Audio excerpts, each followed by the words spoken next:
The Holy Gospel is written in the 10th chapter of John, beginning at the 11th verse.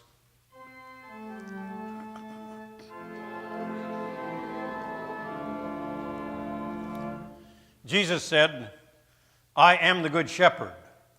The Good Shepherd lays down his life for his sheep. The hired hand, who is not the shepherd and does not have his own sheep, sees the wolf coming and leaves the sheep and runs away. And the wolf snatches them up and scatters them. The hired hand runs away because the hired hand does not care for the sheep. I am the Good Shepherd. I know my own, and my own know me, just as the Father knows me, and I know the Father. And I lay down my life for my sheep. I have other sheep that do not belong to this fold. I must bring them also, and they will listen to my voice. So be one flock and one shepherd. For this reason the Father loves me, because I lay down my life in order to take it up again. No one takes it up from me, but I lay it down for my own accord. I have power to lay it down, and I have power to take it up again. I have received this command from my Father." Here ends the gospel for the day.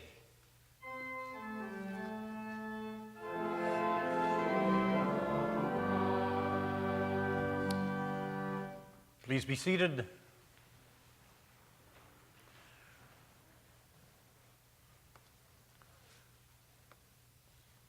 Earlier this week, Southwest Flight 1380 took off from one American city to go to another.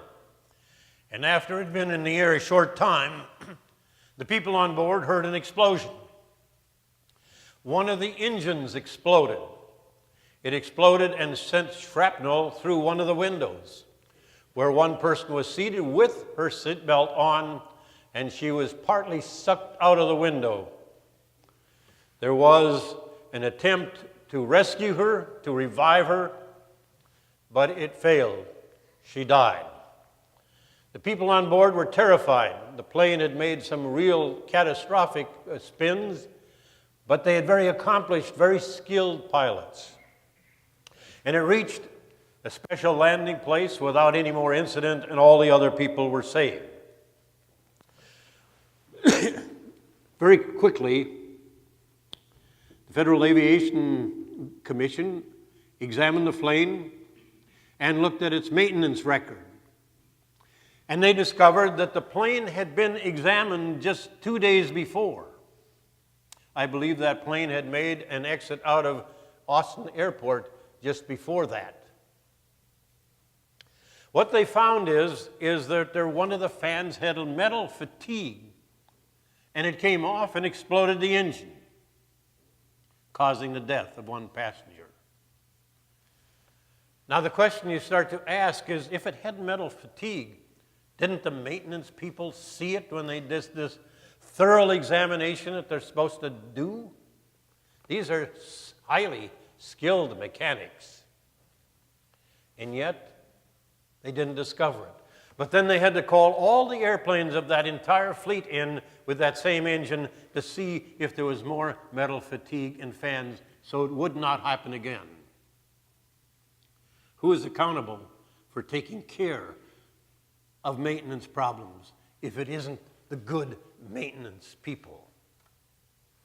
Then a couple of weeks ago, we had a very disgusting story on television about somebody who was a caretaker of animals, of horses and dogs.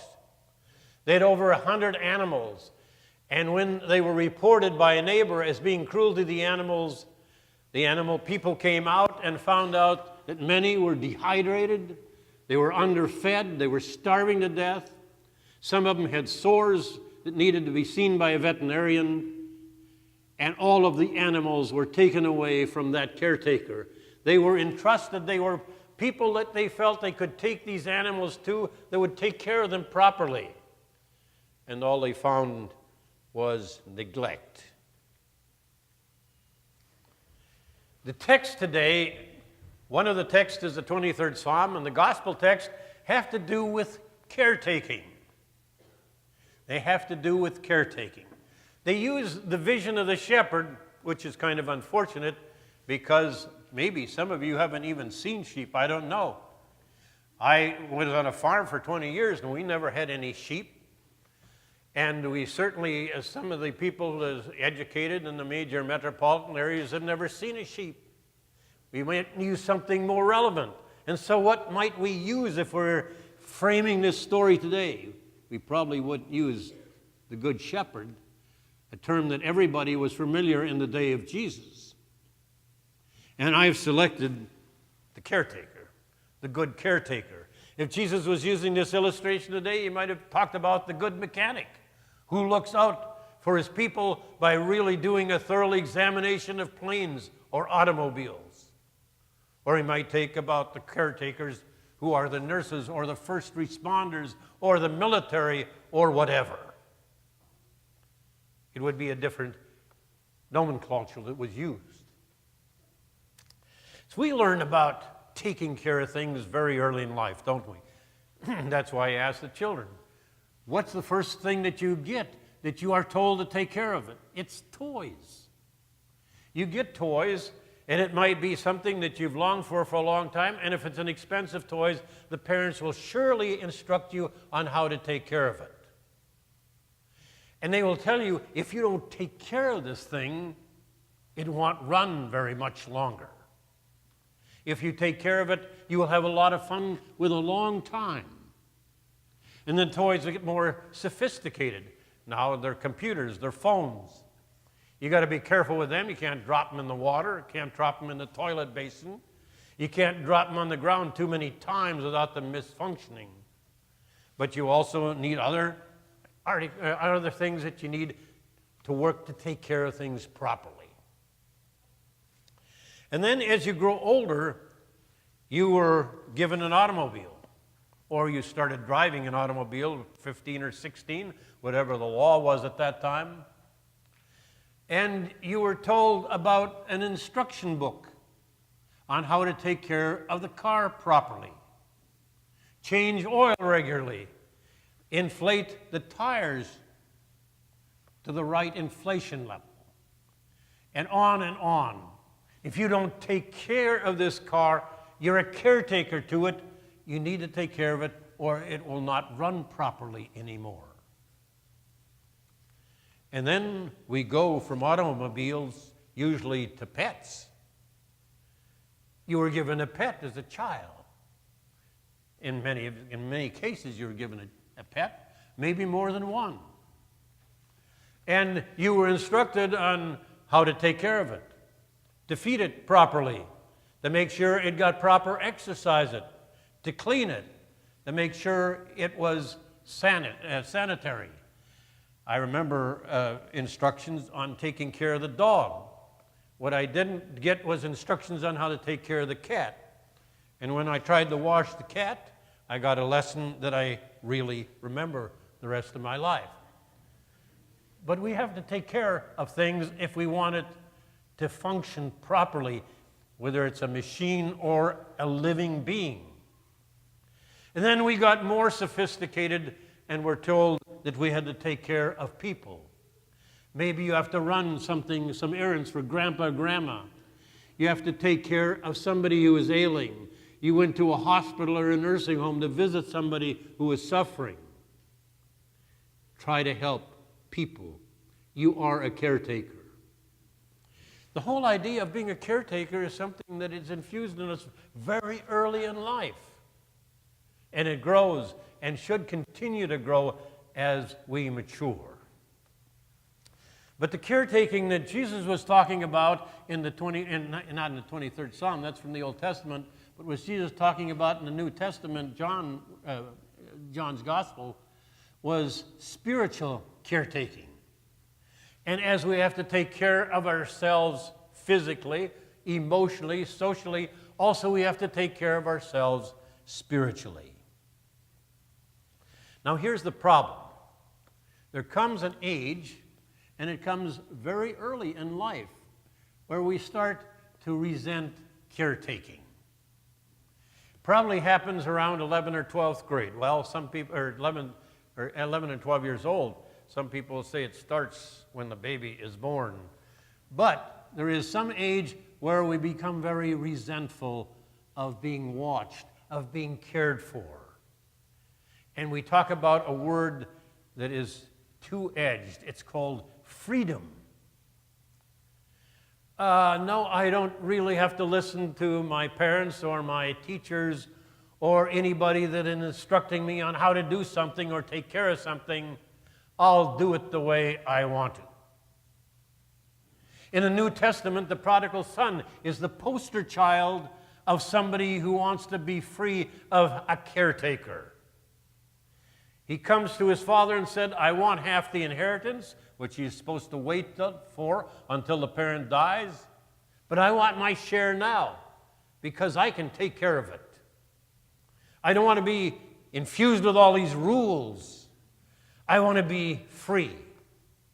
And so the prodigal son goes off, and on his own, without a caretaker, and understanding that he needs one, and that he needs to be one, his life goes to ruin. That's the poster child, the prodigal son. The forbidden pastures look so green, and so inviting, and so wonderful. It's a freedom that really begins to enslave us if we take that road. So, we all need a shepherd. But we also need a good shepherd. Or, in the new terms, we need a caretaker. A good caretaker. A caretaker whose voice we want to listen to. There are all kinds of voices. There are voices that say financial security is okay at the cost of integrity. Voices that lead us to security in clandestine love affairs. Voices of suicide saying you can get out of this troubled life so easy if you take yourself out of it personally. The secret is having a good shepherd, one who cares for you, one who loves you. There's an interesting passage in the children's book called The Little Prince. And it goes like this. The little prince meets a fox, and they have a conversation. And the fox wants to be adopted, I guess. But the fox says to the little prince, I don't have any need of you. And by the way, you have no need of me. I am just one of thousands of foxes, and you can ignore me if you want. But if you choose to take care of me, to tame me, then I become a unique fox, and you become unique to me because you are a caretaker. Jesus tells us this. Once you are tamed from this absolute compulsion to have freedom from everything, including all spiritual and ethical bounds, he said, once you become enslaved, then you become special, and you are protected. You are taken care of.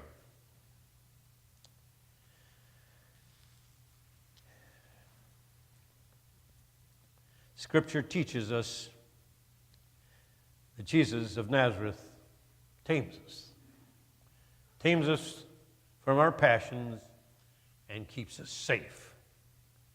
And the voice of the Good Shepherd is one that calls us continually to live a life in service of being a good shepherd ourselves. There are voices of fear, the worldliness of the world's collapse, the voice of prosperity that tells us we can buy everything that we need with what we earn. There are voices of worries that talk about broken relationships, but there are voices of Christ that make sense in terms of giving you a direction and a purpose in life. If you are a caretaker, it means constantly abiding by the rules, constantly looking on how to improve the care you give and the care you get. And isn't that why we come to church on Sunday morning? That's why we have devotions. That's why we pray. Because it is the constant association with our caretaker that gives us the security that is His in having died and risen for us and promising us our salvation. You have to practice things to make sure that they stay keen and sharp in your mind. If the athlete doesn't practice, his game will not be as sharp as if he takes that practice seriously.